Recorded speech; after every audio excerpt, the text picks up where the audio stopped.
Hey guys, how's it going? My name is Luke and welcome to my channel. My channel is about property investing, finance and renovating. Today we're going to take a look at a renovation budget for our new project coming up, the Baby Queenslander on the north side of Brisbane. And I'm going to break it down for you step by step into categories and how we came up with specific items and what I think they're going to give us in terms of a return. So we're going to do a cosmetic renovation on this property and hopefully walking through and giving you my ideas on the items that we're going to spend money on this project will help you with your future renovation projects when you're looking to set a budget down the track. So to jump right into it, we're going to start off with the biggest item, and you've probably heard this heaps of times before, and that is paint. Paint is gold when it comes to renovating, and it can completely change a space. Emily and I have come up with a budget, and we've made sure we've included some undercoat as well as top coat paints because we want to make sure we do a thorough job and don't become a slumlord or a dodgy renovator when we're doing this project. So we've got 3 15 litres tins of undercoat, which are just white.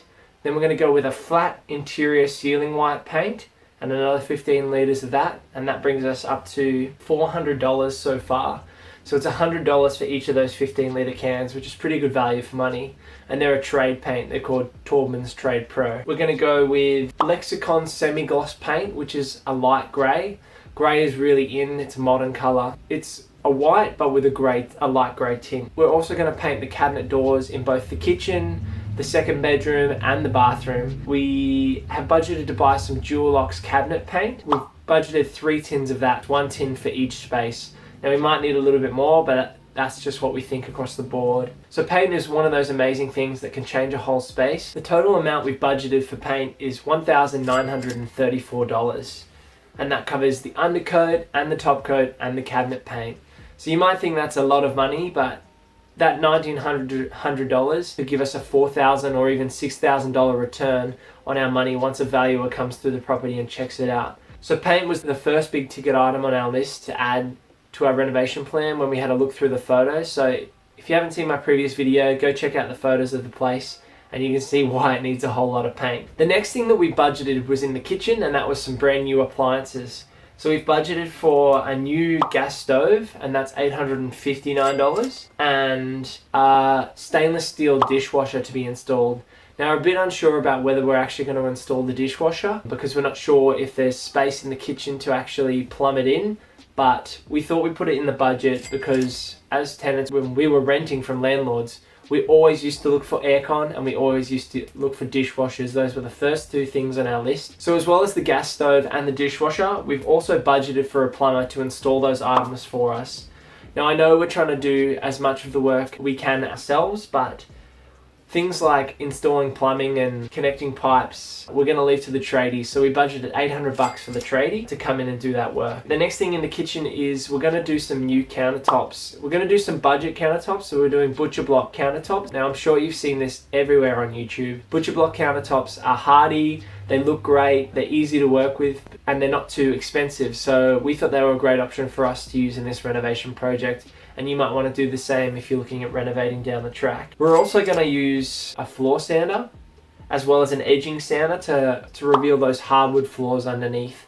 So we're going to hire that floor sander and edge sander for about a week from a local hire company rather than buying that equipment ourselves because we're only going to use it once. So we've budgeted $600 for the floor sander and the edge sander, and then we've also budgeted to coat the floors in a water-based polyurethane primer, and that's budgeted at $578. So that should help us do the whole of the floors in the house except for the bathroom. We're planning on doing tiling in the floor there of the bathroom to cover that area.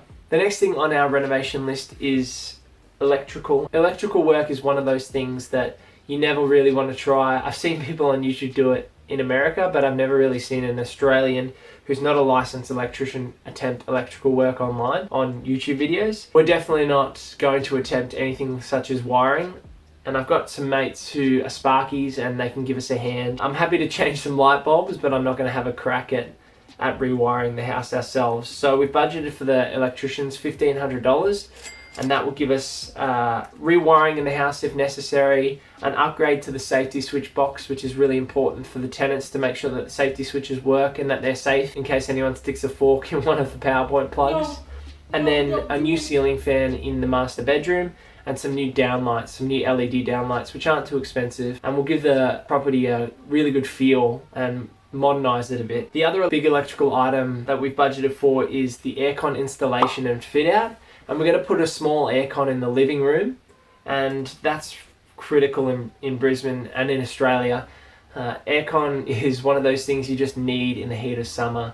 It's hard to go without one. We always try and rent places that have aircons, and we've installed aircons in our current home. It's just one of those things you can't really live without, so that was a must-have on our renovation budget list. Moving on to the bathroom, we've got a couple of things in here that we've only recently added, which is pretty cool. So we're going to go with an on the bench countertop sink, so it sits on top of the butcher block, and we've budgeted that at $125 for a new sink. And then we've gone with a standard basin mixer from Bunnings, nothing flash, but that's $67 for that. The next thing is a brand new toilet. It's important, I'm sure if you've seen the last video, the toilet down the back has a fluffy cover, and we're not going to go with anything like that. We're going to go a brand new toilet. It's one of those things that, you know, it's the golden throne. People need a clean, fresh toilet. What's currently there looks like it's been there since the property was built about 50, 60, 70 years ago. So I think it's will be pretty good return on our money to install a new toilet and make the bathroom feel nice and new and fresh. We're going to add some big mirrors in the bathroom as well. So we've budgeted $270 for the toilet and $300 for some mirrors to go into the bathroom. We also needed to install some new tapware and sinks in the kitchen. So we're going to go with, because we're extending the countertops in the kitchen, we're going to go with inset sink and new tapware as well. So the sink's probably going to set us back about $160, and the tapware about $76 as well. And then another big ticket item that we have factored in, but we don't know if we're actually going to use, is $375 for a big skip bin to throw all the rubbish in out the front. The other option for us is to use our council voucher tips, and we can drop a ton of rubbish off to the tip.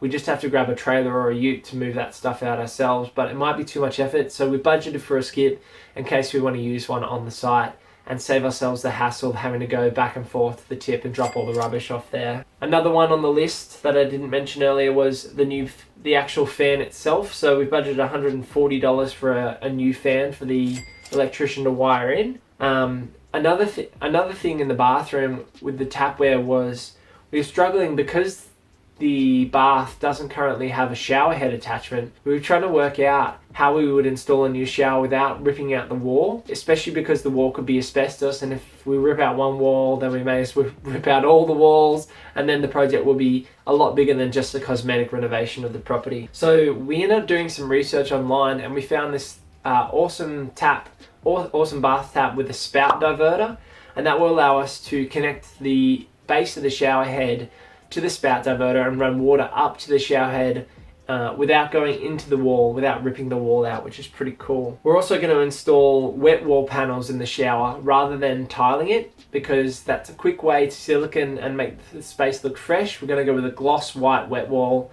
It's waterproof, there's no grout lines to clean, it's easy for a DIYer to install. So between those two items, the spout diverter is going to cost about $45, and the wet wall is going to cost about $200 per piece, and we think we're going to need 3 pieces, so $600 there. Now the last two big items in our renovation aren't actually items, they're buffers. So we've got a general buffer of $2,000, and that's just for things that we haven't put into detail in this budget, like washers and tools that we need to do specific jobs like scrapers and paintbrushes and rollers. But we wanted to put in a blanket budget of $2,000 just to cover ourselves on those items. And then we've also budgeted $2,500 for a holding cost because the property won't be let out during the 6-week renovation. We're going to have to pay the bank and pay the mortgage on the investment property during that time. So adding in this buffer will help us, understand our position and how much it's actually costing us to do the renovation and then hold the property while we take the time to renovate it. And that gives us our grand total of $15,256 all up. I know this is the detailed breakdown of all the items that we're expecting to spend on this property, but hopefully it gives you a good idea of what areas when you're doing a cosmetic renovation might be worth spending money on and what things we haven't spent money on. We're keeping it simple, doing the walls, the floors, and new fixtures throughout the property to try and give it an uplift and make it a nice place for the tenants to move in down the track. So if you found this information useful or you've got any budgeting ideas that you'd like to share, leave a comment down below and let us know what you thought about our budget for this property, and we'll check it out down the track and see how we went once we finish the project. Make sure you subscribe to follow our renovation journey on this place and our other projects, and we'll see you in the next video.